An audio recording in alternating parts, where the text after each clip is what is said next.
Hello बच्चों, मैं ममता जैन वैकेट अर्थशास्त्र इकोनॉमिक्स क्लास 12 में आपका स्वागत करती हूँ। बच्चों, व्यष्टि अर्थशास्त्र का अपना 7 चैप्टर चल रहा है और उसका नाम क्या है? उत्पादन की अवधारणा। इसके 2 वीडियो आप देख चुके हैं। आज अपन इसकी तीसरी वीडियो देखेंगे और आज अपन क्या देखेंगे? परिवर्तनशील अनुपातों का नियम। बच्चों, परिवर्तनशील अनुपात का नियम नाम सुनकर लग रहा है ना अपना सुना हुआ है, तो इसको समझाने से पहले अपन थोड़ा सा 6 चैप्टर पे जाएंगे। 6 चैप्टर में अपन ने क्या देखा था? उत्पादन फलन। और उत्पादन फलन के अंदर अपन ने देखा था अल्पकालीन उत्पादन फलन। अल्पकालीन उत्पादन फलन याद है ना कि अल्पकाल में हम किसी उत्पादन क्षेत्र में कुछ साधनों उत्पादन को करने वाले कुछ साधनों को स्थिर और अन्य साधनों की जब इकाई बढ़ाते जाते हैं तो एक सीमा के बाद उसकी सीमांत उत्पादकता घटती जाती है। ये हमने पढ़ा है अल्पकालीन उत्पादन फलन में। उसी पे ही हमारा ये परिवर्तनशील अनुपातों का नियम है कि किसी उत्पादन क्षेत्र के अंदर यदि कुछ साधनों को स्थिर और एक साधन की इकाई को बढ़ाए या फिर एक साधन को स्थिर और अन्य साधनों की इकाई को उत्तरोत्तर बढ़ाने पर एक सीमा के बाद जो सीमांत उत्पादकता है वो घटती जाती है और घटते घटते 0 और फिर ऋणात्मक हो जाती है, जिससे कुल उत्पादकता भी घटती है। इसे ही हम परिवर्तनशील अनुपातों का नियम कहते हैं। आया बच्चों समझ में? मैं रिपीट करती हूँ कि किसी उत्पादन क्षेत्र में अल्पकाल में या किसी निश्चित समय अवधि के अंदर कुछ साधनों को स्थिर और एक साधन की इकाई बढ़ाओ या एक साधन को स्थिर और अन्य साधनों की इकाइयों को उत्तरोत्तर बढ़ाने पर एक सीमा के बाद सीमांत उत्पादकता घटती जाती है, जिससे हमारा कुल उत्पादन भी घटता है। इसे ही हम परिवर्तनशील अनुपातों का नियम कहते हैं। आया समझ में? अब परिवर्तनशील अनुपातों के नियम को हम और भी आगे व्याख्या करेंगे, पर उसके पहले हम मान्यताएं देखेंगे। पता है ना मान्यताएं? मैंने पहले भी कहा था कि अर्थशास्त्र का कोई भी नियम पढ़ने के लिए हमें मान्यताओं का ज्ञान होना आवश्यक है। तो पहली मान्यता, क्योंकि ये परिवर्तनशील अनुपातों का नियम है तो ये अल्पकाल के अंदर लगता है। कब लगता है? अल्पकाल के अंदर, क्योंकि अल्पकाल में एक साधन तो स्थिर होता है और अन्य साधनों में परिवर्तन करते हैं, या अन्य साधन स्थिर होते हैं और एक साधन में परिवर्तन करते हैं। तो परिवर्तनशील अनुपातों के नियम की पहली मान्यता हो गई, यह नियम अल्पकाल में लागू होता है। दूसरा, इसमें उत्पादन के साधनों का अनुपात बदलता जाता है। क्यों अनुपात बदलेगा? एक साधन स्थिर है और दूसरे साधन की इकाइयों को हम बढ़ा रहे हैं तो उनका रेशो तो बदलता जाएगा। तो पहली बात अल्पकाल में लागू होता है। दूसरा, दोनों साधनों के का अनुपात चेंज होता रहता है। तीसरी बात, क्योंकि अल्पकाल में इट मीन्स टेक्नोलॉजी तकनीक है ना स्थिर रहेगी, ऐसा मानेंगे कि इसमें तकनीक स्थिर रहेगी। और जो अगली बात क्या है कि एक साधन को स्थिर और दूसरे को अपने परिवर्तन किया ना, तो हमारा जो कुल उत्पादन, औसत उत्पादन और सीमांत उत्पादन भी अलग अलग दर से बढ़ेगा और घटेगा। तो ये क्या हो गया हमारा जो हमारा परिवर्तनशील अनुपातों का नियम है उसके नियम की मान्यता और व्याख्या हो गई।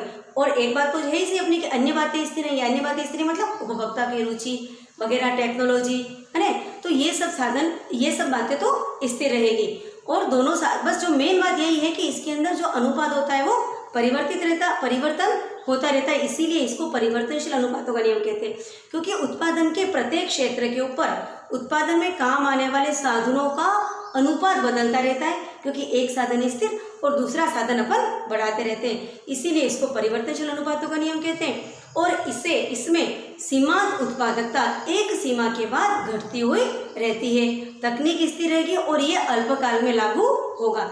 आया बच्चों समझ में? तो ये तो हो गया हमारा परिवर्तनशील अनुपात नियम की मान्यताएं हो गई, इसकी परिभाषाएं हो गई।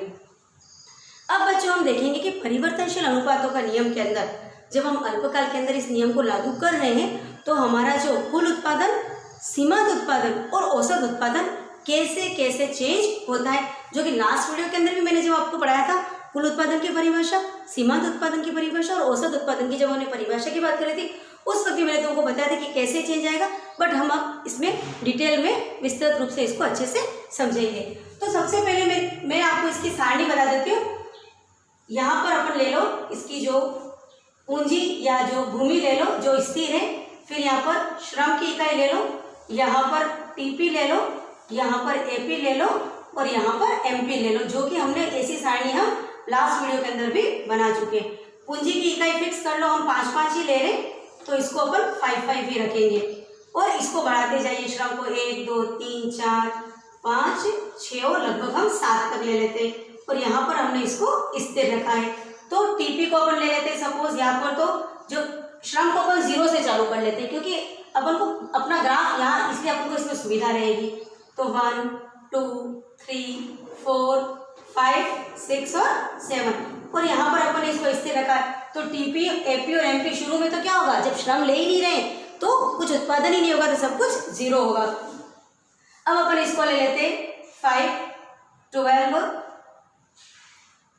21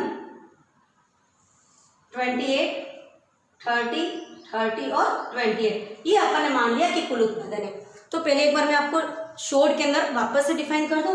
कुल उत्पादन क्या था, जब हम उत्पादन के सभी साधनों को किसी निश्चित समयावधि में उत्पादन के सभी साधनों को प्रयोग करके हमारा जो उत्पादन होता है उसे हम कुल उत्पादन कहते हैं।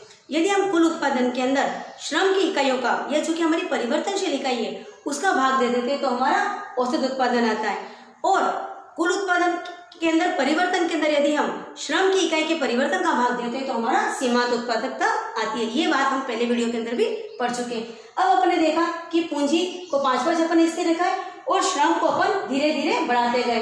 तो टीपी का अंदर अपन ने देखा कि टीपी यानी कुल उत्पादन पहले बढ़ा, फिर और बढ़ा, फिर वापस बढ़ा, लेकिन एक समय ऐसा आया कि यहाँ पर ये मैक्सिमम हो गया और फिर वापस कम हो गया।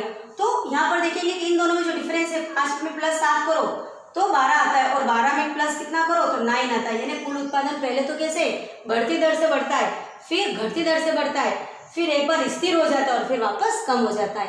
अब हम देखेंगे कि किसी भी उत्पादन क्षेत्र में किसी भी फर्म के अंदर कैसे कैसे इसके अंदर चेंज आता है। उसके लिए अपन 3 अवस्थाएं देखते हैं, प्रथम, द्वितीय और तृतीय।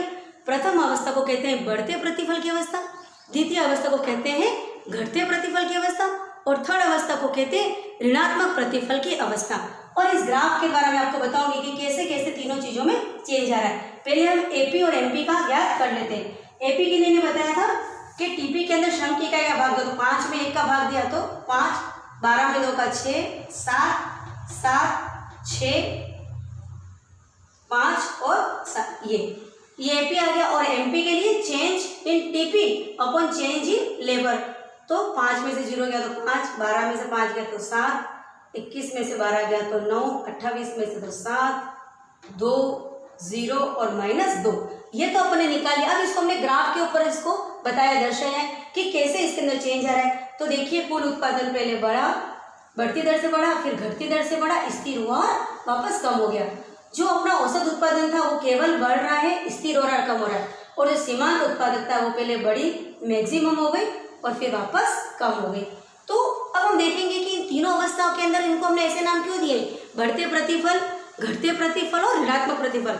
तो प्रथम अवस्था हमारी होती है ओ से एम बिंदु यहाँ तक, क्योंकि यहाँ पर क्या हो रहा है, कुल उत्पादन बढ़ रहा है। बच्चों पहली अवस्था के अंदर कुल उत्पादन क्यों बढ़ता है, क्यों, क्योंकि पूंजी या भूमि जिसको हमने स्थिर रखा है, लेकिन जब हम लेबर की मात्रा बढ़ाते हैं तो बहुत अच्छे से काम होता है, उनका जो अनुपात होता है वो इतना अच्छा होता है और इतनी अच्छी ट्यूनिंग और कॉम्बिनेशन होता है कि प्रोडक्शन बढ़ता है, इसलिए उसको अपन बढ़ते प्रतिफल की अवस्था कहते हैं। और जब बढ़ते प्रतिफल की अवस्था होती है अर्थात 0 से एम बिंदु, तो अपन देखते हैं कि टीपी भी बढ़ता है, एपी भी बढ़ता है और एमपी भी बढ़ता है। तीनों चीजें यहाँ तक बढ़ रही है, कहाँ तक, एम तक तीनों चीजें बढ़ रही है। तो ये बढ़ते प्रतिफल की अवस्था है और ये प्रथम अवस्था है। अब जब हम एल से एन की बात करते हैं तो एल से एन द्वितीय अवस्था होती है, क्योंकि जैसे ही हम एल पर आते हैं तो सीमांत उत्पादकता और जो ये अपना औसत उत्पादकता है दोनों समान हो जाती है।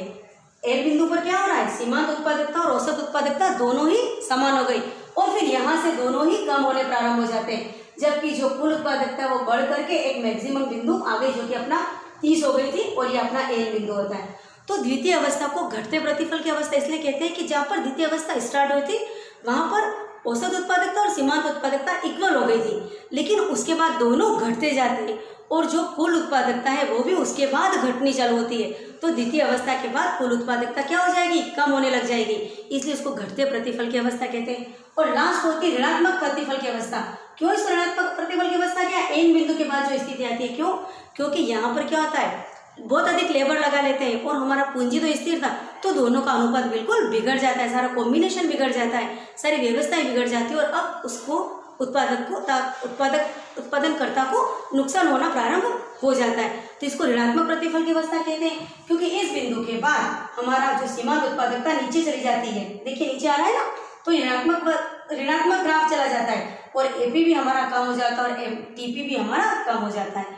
तो बच्चों परिवर्तनशील अनुपातों के नियम की अपने पहले परिभाषा देख ली, उसकी मान्यताएं देखी कि अल्पकाल में लागू होता है, तकनीक स्थिर रखी जाती है, एक साधन को स्थिर और दूसरे साधन को परिवर्तित किया जाता है और इसके अंदर दोनों साधनों का परिवर्तन बदलता जाता है, इसलिए इसको परिवर्तनशील अनुपात का नियम कहते हैं। और परिवर्तनशील अनुपात का नियम हमको यह बताता है कि एक साधन को स्थिर रख के जब हम दूसरे साधन को बढ़ाते हैं तो एक सीमा के बाद जो सीमांत उत्पादकता है वो घटती जाती है, जिससे कुल उत्पादन भी घटता जाता है। फिर अपन ने इसके 3 अवस्थाएं देखी और तीनों अवस्थाओं के अंदर देखा कि किस प्रकार टीपी, एपी और एमपी के अंदर चेंज आता है। अब हमने जब इन तीनों चीजों को देख लिया तो अब आप खुद ही बता सको कि एक विवेकशील स्थिति कौन सी है, क्योंकि हमने इकोनॉमिक्स में क्या पढ़ा है कि उपभोक्ता अपनी संतुष्टि को अधिकतम करना चाहता है और जो उत्पादन करता है वो अपने लाभ को अधिकतम करना चाहता है। पूरी अर्थव्यवस्था इसके ऊपर डिपेंड है कि कोई भी जो उत्पादन करता है वो अपने लाभ को अधिकतम करना चाहेगा। तो यहाँ पर इसका लाभ अधिकतम कहाँ होगा बच्चों, आप खुद ही बता सकोगे एन बिंदु पे, क्योंकि एन बिंदु क्या है, जहाँ पर 30, जहाँ पर कुल उत्पादन सबसे अधिकतम है, उसके बाद तो कुल उत्पादन वापस घट रहा है और यहाँ पर सीमांत उत्पादकता माइनस में 0 हो गई है। तो जहाँ पर सीमांत उत्पादकता 0 है और कुल उत्पादकता अधिकतम है, यानी एन बिंदु विवेकशील उत्पादन का बिंदु और यहाँ पर श्रेष्ठ बिंदु है। यहाँ पर कोई भी उत्पादनकर्ता अपने उत्पादन को बढ़ाएगा, लेकिन इसके बाद और अधिक श्रम की इकाई को नहीं बढ़ाएगा और अपने उत्पादन को और अधिक नहीं बढ़ाएगा, बस इसी स्थिति के ऊपर अपने उत्पादन को बनाए रखेगा। तो बच्चों परिवर्तनशील अनुपातों का नियम, उसकी मान्यता और ये तीनों अवस्थाओं के साथ ही आज का अपना ये चैप्टर यही समाप्त होता है। अब तक अपने 7 लेसन हो चुके हैं। 7 लेसन की लगभग एक लेसन की 3 से 4 वीडियो है, एक वीडियो लगभग 10-12 मिनट की है, उसको अच्छे से देखिए, उसको पॉज कीजिए, रिवाइंड कीजिए, उसकी स्क्रीनशॉट लीजिए, उसको जूम करके देखिए और हर वीडियो के बाद जो मैंने नोट्स अपलोड किए हैं उससे आपके अपने नोट्स बना दीजिए, तो आपको 1 से 7 लेसन बहुत अच्छे से समझ में आ जाएंगे। अब अपना जो नेक्स्ट वीडियो आएगा वो आएगा लेसन 8, चैप्टर 8 का आएगा। तब तक के लिए थैंक यू।